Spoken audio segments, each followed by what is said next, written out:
everybody, it's Sally from Sallystampers. Thank you for joining me today. Today I'm bringing you my tiny triangular treat box. As you can see, it's quite tiny. It's also quite cute. As the sides slope in, it does have one of my favourite little chocolate bars just sat in the bottom. I did try and get two in, but there wasn't enough clearance, so sadly you can only fit one in. But what a perfect little favour, a thank you treat, pillow gift, I don't know, you can use it for a whole number of things. It's really quite cute and tiny.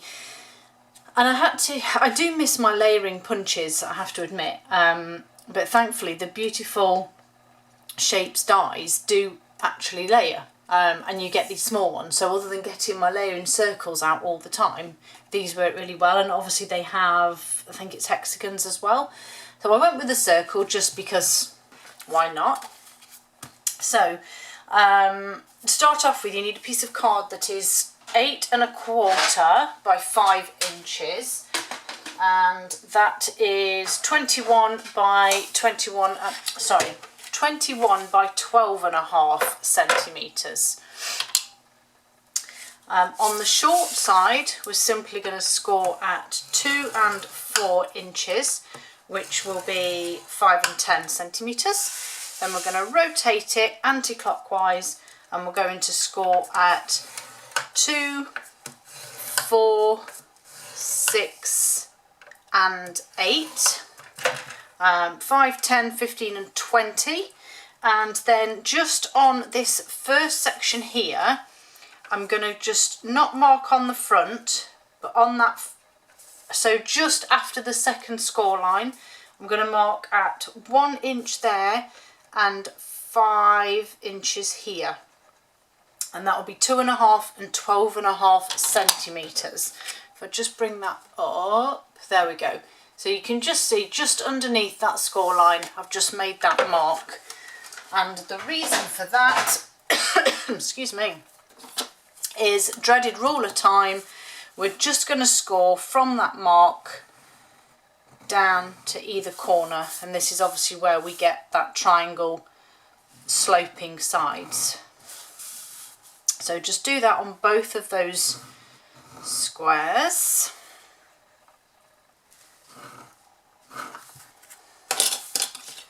And you should have that. Can you see that? The light's a bit bright. Let me move that out of the way. There you go. So you can see that there now. Okay. Oh, crumbs. Don't want that in the way. There we go.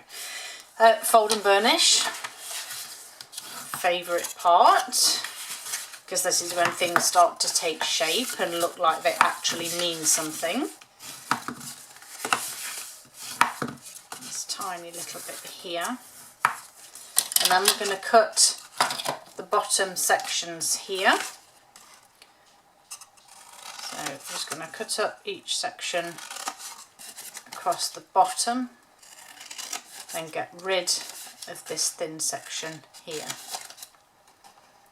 Okay, now before I make my cuts into the lid, I always like to put my box together, so my join is here and my corners are here, so I know that this needs to be the piece that's going to come over the lid.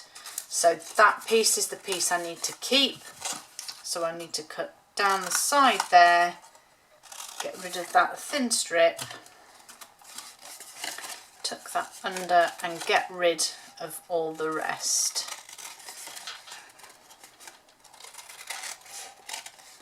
My sort of easy way of knowing which way round things go. And then if you just give these a tiny little crease, you don't need to go mad, because once you put the box together they will automatically fold and you don't really need to reinforce them at all. So now this is my lid, so I'm just going to make these corners nice and pretty.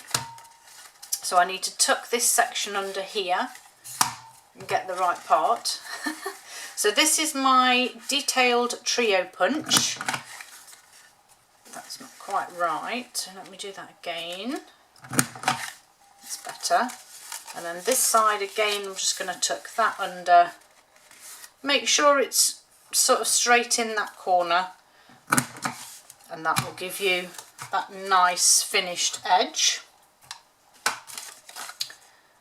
Okay, if you wanted to stamp this, obviously you could stamp it before you score it. That's always an option as well. So let's get adding some adhesive. So I'm going to go in with some wet glue, more because this is quite a thin strip here. I don't want to get tear and tape everywhere or seal, so literally just a bit of wet glue, perfect. And again, now you will see how that just works for the sides. And then just back out again. So I'm just going to pop this over. I'm going to put one side in, just a bit of adhesive. Don't need a lot, it's just to hold it in place more than anything. Piece on here, that one in, and then last but not least now is the base. So I'm just going to pop it over now and press that down, and then again you can see how that's worked really well. And I used my favourite, which is grey granite or grey granite shimmer ribbon. So I'm just literally, this is the only hard bit because I found you can't use pegs because they just pop off. So it is a case of using all of your fingers and thumbs and chins and toes and everything to try and hold it tight. And yeah, I wasn't even going to try and fumble around with a bow because that just wasn't going to happen. So I just did a pretty knot, if there's such a thing. And then just literally cut these quite short actually, because I don't want them to be massively noticed or part of it. It's just the band, if you like, because that will just slide off if you need to get into it. I'm not going to do it now because I won't get it back on. Okay, so just, oh no, forgot to put my chocolate in, didn't I? So I have to take it off now. So yes, this little cutie will just sit in the bottom. Now I have to try and get this back on.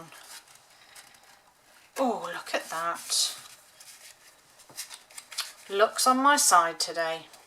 Okay, so once you've got your belly band on, you just need to do your decorating. So, beautiful shapes dies, which I said I just adore. Just the two circles, so the smallest and the next one up. I have some more grey granite for the larger circle, and then just a bit of white here for my sentiment. I went with the thank you again, but as you can see, my thank you is, my blocks, I still haven't cleaned them. My thank you is long, and I don't want it long, I want it on top of each other. So to achieve that, it's very simple. Get my ink, get my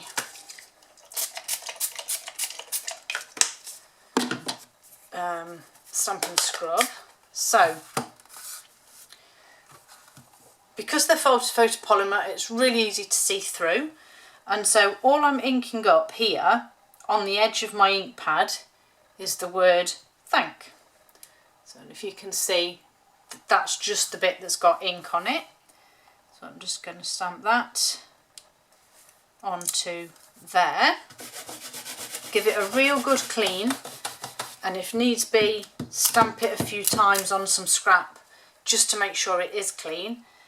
And then this time I'm going to do the U, which will go underneath. And then the last little bit I did do was added some of those lovely little kisses, and I shall do this one in army blue to go with my card.